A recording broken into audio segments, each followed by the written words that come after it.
Барлықтарыңызға сәлем. Бүгінгі сабақтың тақырыбы блокчейн технологиясы, сенім мен ашықтықтың жаңа дәуірі.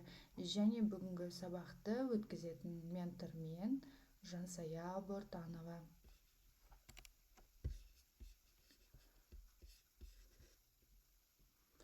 Блокчейннің негізгі тарихына келетін болсақ, блокчейннің идеясы 1991 жылдан басталады екен.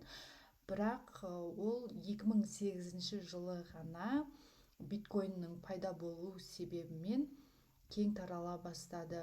Осы цифрлық валютаны құпия тұлға әлі күнге дейін Сатоши Накамото енгізді деген жаңалықтар бар.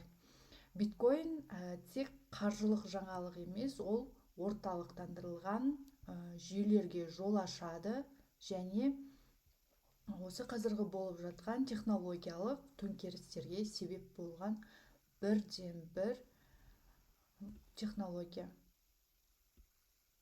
Блокчейн дегеніміз не? Жалпы блокчейн цифрлық жазбалардың жүйесі болып табылады, яғни бұны біз электронды кітапша деп атаймыз.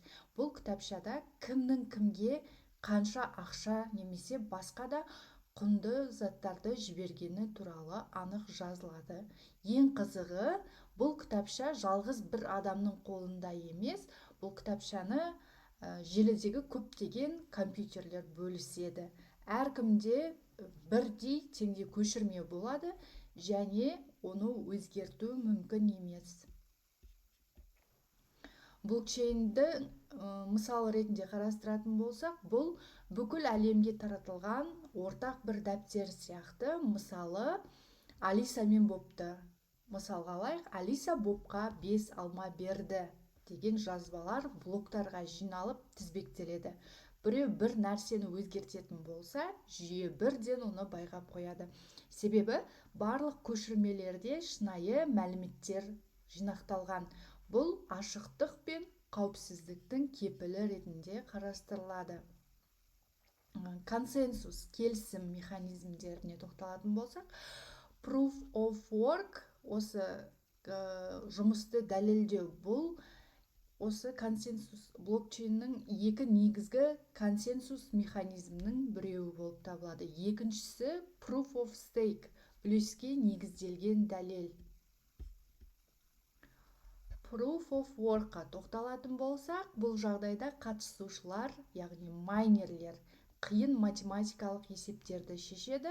Бірінші болып шешкен адам жаңа блокты қосып, өзіне ақысын алып отырады. Бұл жүйе өте сенімді, бірақ көп электр қуатын қажет етеді екен. Proof of stake, бұл әдіс лотереяға ұқсайды.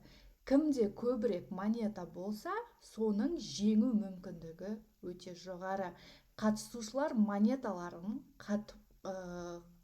қатып қояды, яғни олар жүйеге сенім білдіреді. Бұл экологиялық тұрғыда өте тиімді, себебі жаңағы алдыңғы стейкқа қарағанда энергияны өте аз пайдаланады. Блокчейн қай жерлерде қолданады? Криптовалюталар және цифрлық төлемдер жасаған кезде. Блокчейннің ең танымал қолданылуы криптовалюта. Биткоин мен эфириум осындай жүйелерге жатады. Бұл жүйелер банксіз немесе үкіметсіз тікелей төлем жасауға мүмкіндік береді. Жеткізу тізбегін басқару. Өнімнің қайдан шыққанын, қалай жеткенін дәл бақылауға болады осы блокчейн арқылы. Әсіресе азық-түлік саласында сапа мен қауіпсіздікті бақылауға зор үлесін қосады, көмектеседі.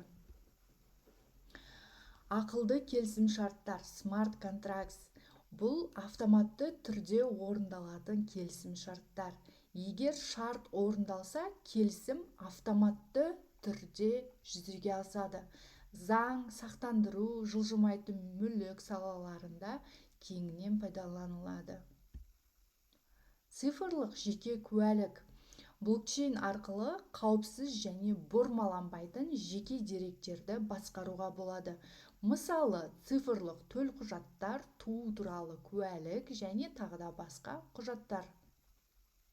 Блокчейннің түрлеріне тоқталатын болсақ, ашық блокчейн, public блокчейн деп аталады. Барлығына ашық жүйе, кез келген адам оған қатысып, транзакцияларды көре алады. Мысалы, биткоин арқылы барлық операциялар ашық көрсетіліп отырылады. Жабық блокчейн, private блокчейн деп аталады. Бұл тек рұқсаты бар адам ғана қатыса алатын жүйе. Мысалы, Hyperledger Fabric бизнес және корпорациялар қолданады. Консорциум блокчейні. Бұл бірнеше ұйым бірге басқаратын жүйе. Бірнеше компаниялар немесе банктер арасында бірлескен ұйым консорциум түрінде қолданылады.